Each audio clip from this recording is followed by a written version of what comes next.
This is part 2 of a 5-part series on exhibitor space design presented by Buying Behavior Metrics. The book, The New Exhibitor, as well as the companion workbook and videos are available online at bbmgo.com. Welcome back. In part 1 of this 5-part series, I introduced a design element known as force fields.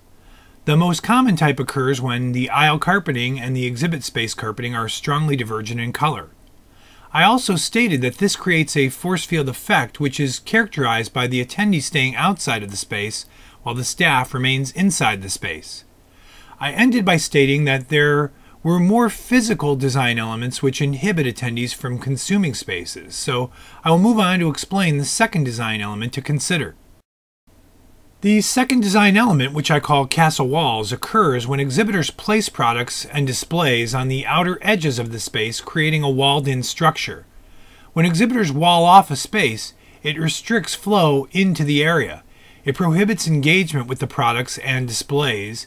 It also makes interaction with staff members difficult because these barriers physically prevent attendees from entering a space. The characteristic behavior these obstructions and design elements create is consequently called castle wall effect. When exhibitors build spaces, they get caught up in the fact that they are linear. They tend to place their products and display properties along the edges of the booth. The items that define the exhibit in smaller booths are often tables, but as they get bigger, the perimeter walls typically become bigger and higher built structures. Sometimes these structures are displays, signs, hard walls, and even products. The design and build process ultimately results in an inside and an outside to the booth. The inside space is where the booth staff will feel safe to gather in clusters and talk. This makes it less inviting for attendees who must leave the outside safety of the aisles.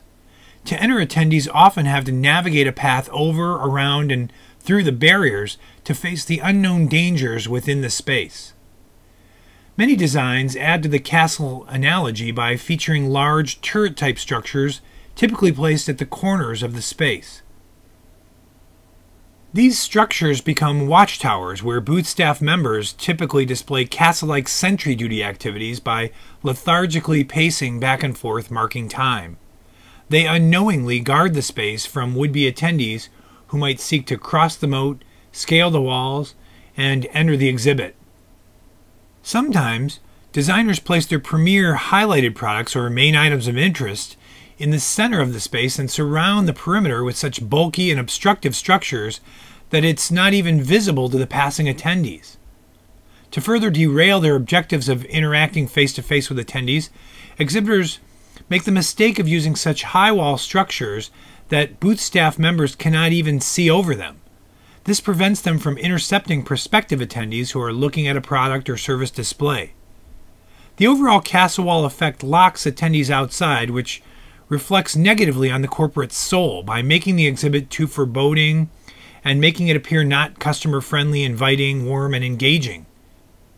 It also encourages booth staff members to congregate in these safe zone interior areas where they're free to participate in inappropriate activities like clustering together, talking on their cell phones, working on their computers, and eating.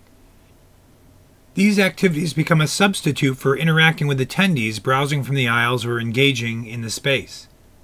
Exhibitors often intentionally use castle wall designs to do tabletop selling. This is extremely effective if the exhibitors pull the tables off the aisle and allow enough space for the attendees to browse without interference from the other passing attendees.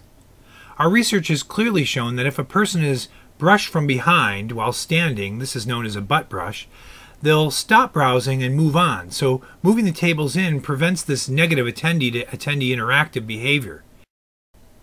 It's also beneficial to angle the tables inside the space or use curved surfaces in order to allow attendees enough area to engage with the product or service display and or to interact with the staff comfortably.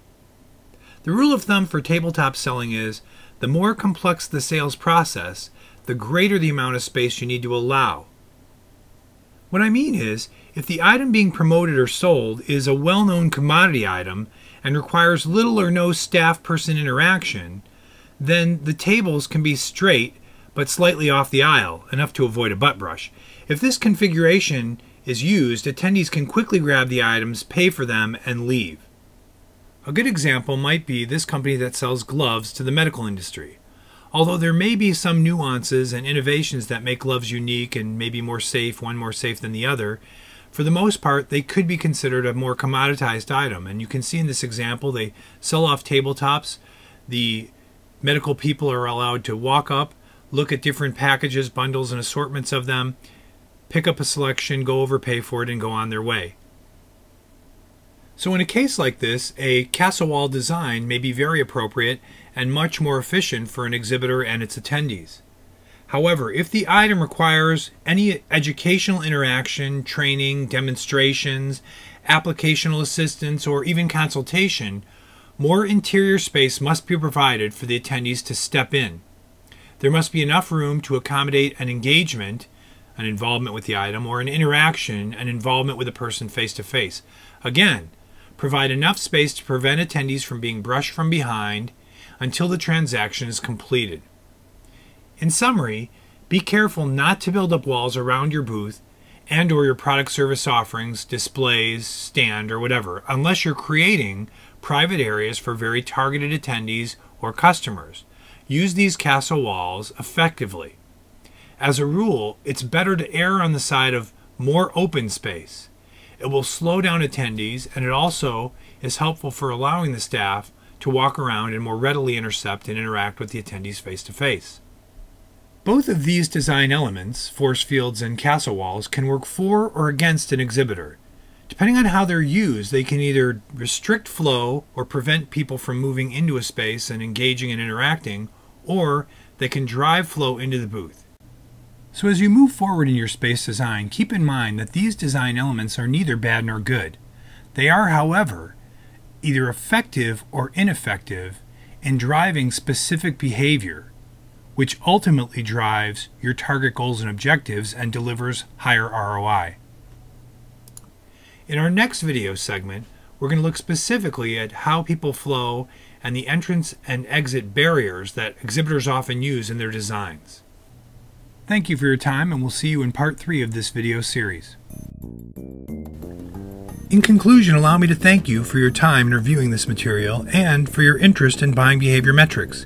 It is our sincere desire to provide valuable offerings to help exhibitors create worthwhile purchase experiences and ultimately maximize their ROI. Please go to our website and explore all the online tools available at bbmgo.com. Thank you.